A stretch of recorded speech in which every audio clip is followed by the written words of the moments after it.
Final accounts, question number 17, page number 86. Man and Mohan are partners. PL ratio is given 1:1.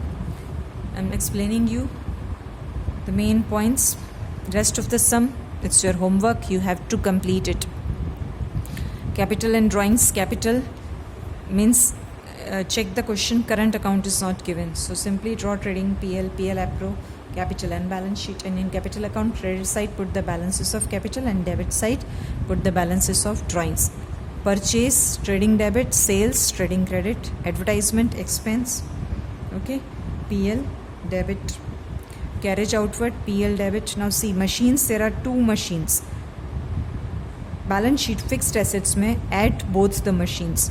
Machine office plus purchase of office machine, ये दोनों machines आप balance sheet में add कर देना. Then you apply the depreciation. 10% depreciation is on machine. फिर depreciation का double effect दे देना. Okay, so first add both of the machines और टोटल पे 10% डेप्रिसिएशन का डबल इफेक्ट देना.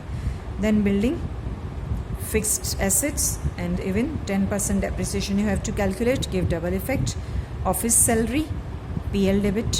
Customers means debtors, suppliers means creditors. Debtors की जो adjustment point है ये मैं आपको explain कर रही हूँ. इसमें एक important point है. Suppliers means creditors, current liability. Goods return, debit वाले sales return होंगे और credit वाले purchase return. तो जब आप purchase और sales लिखो साथ में return का effect भी दे देना. Weight charges, trading account, debit side. Loan of मन non-current liability और पार्टनर है तो 6% इंटरेस्ट का डबल इफेक्ट दे देना. यहाँ इंटरेस्ट ऑन लोन दिया हुआ है तो देखो जो मन का लोन है, okay, that is given 10,000.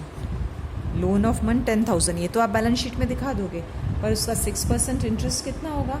600, right. लेकिन यहाँ इंटरेस्ट ऑन लोन दिया है 400. इसका क्या मतलब हुआ? 200 आउटस्टैंडिंग है, राइट. लोन तो आपने लायबिलिटी में दिखा दिया, बट 10,000 6%, 600, बट पेड 400. तो आप PL में दिखाना 400 प्लस आउटस्टैंडिंग 200, 600 हो जाएगा. और जो आउटस्टैंडिंग है बस उसी का सेकेंड इफेक्ट देना करंट लायबिलिटीज में. Outstanding interest on loan 200. Simple, ये तो बहुत सिंपल पॉइंट है. Custom duty, trading debit. Goods 1/4 date, opening date means ये ओपनिंग स्टॉक है, trading debit. Trading expense, PL account debit side. Wages and outstanding wages. Wages trading debit, outstanding wages when given in trial balance only single effect, और वो भी outstanding wages current liability में show करना. Commission paid in advance, this is prepaid commission, this is current asset, one effect. Bank account and cash account. Here जो debit balance है वो cash balance है, current assets में ले लो. जो credit balance है वो BOD है, उसको करंट लायबिलिटी में ले लो. इंटरेस्ट ऑन लोन तो मैंने आपको बता दिया. Investment in 8% government security. Investment you show after the fixed assets, यानी एसेट साइड इसको शो कर देना. Now this 8% that you have to calculate. Investment तो आपने फिक्स्ड एसेट्स के नीचे दिखा दी investment, but 8% you have to calculate. 30,000 का 8% you have to calculate, it will be 2,400. Okay, ये 8% इंटरेस्ट ऑन इन्वेस्टमेंट है. Remember this you have to calculate. अब 30,000 तो शो कर दिया एसेट में, उसका जो 8% इंटरेस्ट आया 2,400 वो अभी मिला नहीं है, फ्यूचर में मिलेगा. तो इसको दिखाओ PL अकाउंट में credit side by outstanding interest on investment. Outstanding क्यों? फ्यूचर में मिलेगा, इसलिए PL क्रेडिट. सेकेंड इफेक्ट, अगर इनकम आउटस्टैंडिंग हो तो वो आती है करंट एसेट्स में. तो सेकेंड इफेक्ट करंट एसेट्स में देना, outstanding interest on government security 2,400. Okay, and here current account is given. Okay, current account दिया है, so you have to draw the current account. ये ध्यान देना, मैंने स्टार्टिंग में ध्यान नहीं दिया था, आप ध्यान देना. करंट अकाउंट दिया है, so what you will do, you draw trading account, PL APRO account, और क्या ड्रॉ करोगे? करंट अकाउंट और बैलेंस शीट. और जब करंट अकाउंट दिया हो तो कैपिटल के बैलेंस को आप सिंपली कहाँ लिख दोगे? सीधा बैलेंस शीट में लायबिलिटी साइड कॉपी कर देना. ओके, जैसे हम करते हैं और करंट अकाउंट का जिस साइड बैलेंस है उसमें बैलेंस लिख देना, डेबिट या credit side, and give all the effects in current account, जैसे हम करंट अकाउंट वाला सम करते हैं. Okay, adjustment, closing stock is 80,000, its market value is 10% more. As I explained you, more वाली value हम देखते ही नहीं है, बस 80,000 closing stock, give its double effect because it's in adjustment. Depreciation simple 10% ले लेना. Now third adjustment I am explaining you. Okay, ये मैं आपको third और fifth adjustment अभी मैं आपको बता रही हूँ. 10% interest is outstanding on bank overdraft. तो जो आपका बैंक ओवरड्राफ्ट का अमाउंट है ना, वो आपका अमाउंट है 3,000, राइट. उसका 10% मीन्स 300, वो क्या है, आउटस्टैंडिंग है. तो उससे गिव द डबल इफेक्ट, कहाँ, पीएल में डेबिट साइड और करंट लायबिलिटी में. नाउ थर्ड और fifth adjustment I am explaining you in the notes.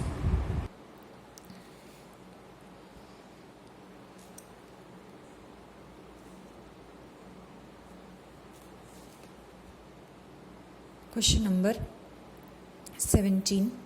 Okay, अब मैं आपको एक्सप्लेन कर रही हूँ एडजस्टमेंट नंबर 3 and 5. पहले हम फिफ्थ एडजस्टमेंट देखेंगे.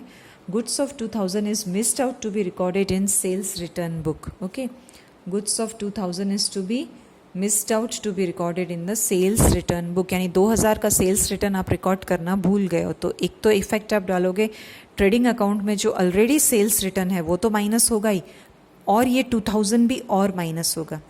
सेल्स माइनस सेल्स रिटर्न जो आप लिखोगे ना, उसके साथ ही जो 2000 का सेल्स रिटर्न आप भूल गए हो वो और एक्स्ट्रा भी unrecorded credit sales return minus हो जाएगा. This is first effect. Fifth adjustment की बात कर रही हूँ.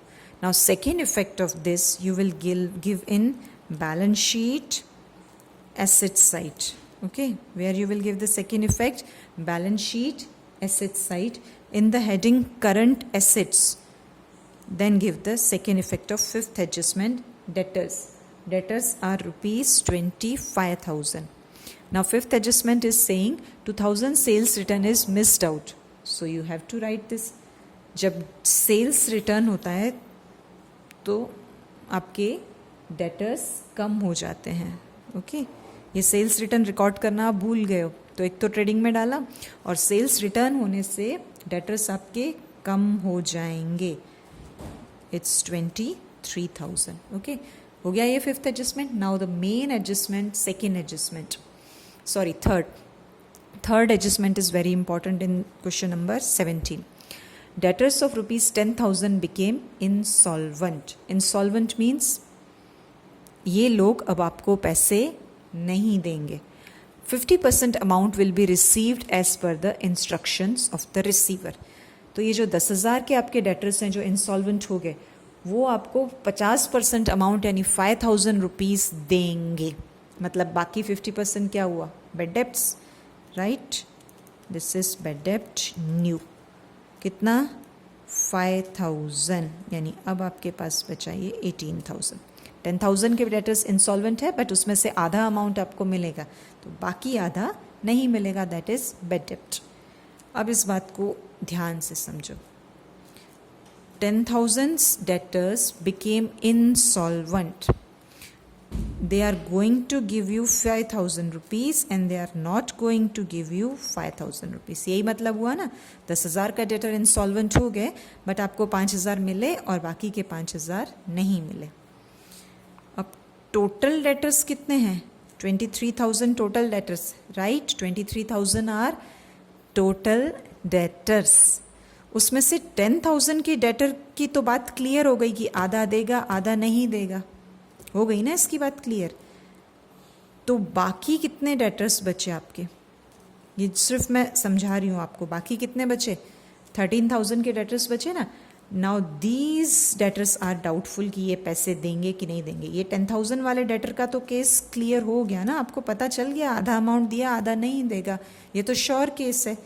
तो इस 10,000 के डेटर की बात छोड़ दो, बाकी 23 में से 10,000 के डेटर्स छोड़ दो.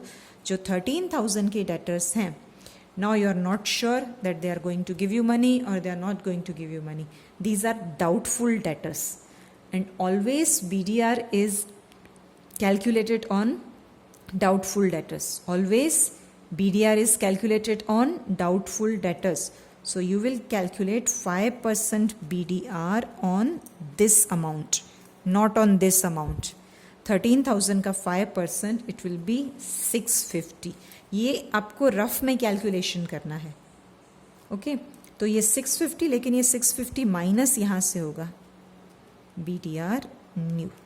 ओके और बस इसको माइनस करके बाकी का अमाउंट तो आप बाहर खुद ही ले सकते हो. एक बार फिर से समझो, टोटल डेटर्स हैं 23,000 के, उसमें से 10,000 के डेटर्स का केस तो श्योर है कि आधा देंगे आधा नहीं देंगे, उनकी बात ख़त्म. बाकी बचे 13,000 debtors, they are doubtful. I am not sure they are going to give you money और नॉट गिव यू मनी. जो डाउटफुल डेटर्स होते हैं उन्हीं पे BDR कैलकुलेट होता है. तो 5% BDR कैलकुलेशन इस अमाउंट पे होगा 650. But where you will put, obviously put तो बैलेंस शीट में ही करोगे ना, तो माइनस 18,000 में से होगा. फिर माइनस करके बाकी अमाउंट तो आप बाहर ले सकते हो. एंड सेकेंड इफेक्ट कहाँ दोगे? PL account debit side. वो ऑन नो का जो स्ट्रक्चर है वो तो आपको पता ही है, जैसे हम 11 से वो किए जा रहे हैं. और सेकेंड इफेक्ट आप PL अकाउंट में दे देना. Is it clear? Rest of the sum I have explained you one by one. So this question number 17 अच्छे से आप इसमें ट्रेडिंग PL एप्रो, करंट और बैलेंस शीट ड्रॉ करके एडजस्टमेंट्स के डबल इफेक्ट्स देके ये सारी एडजस्टमेंट्स समझ के properly complete it. So this sum is also your homework. 11 marks weightage है, अकॉर्डिंगली आपको प्रैक्टिस करनी है. It's very important chapter.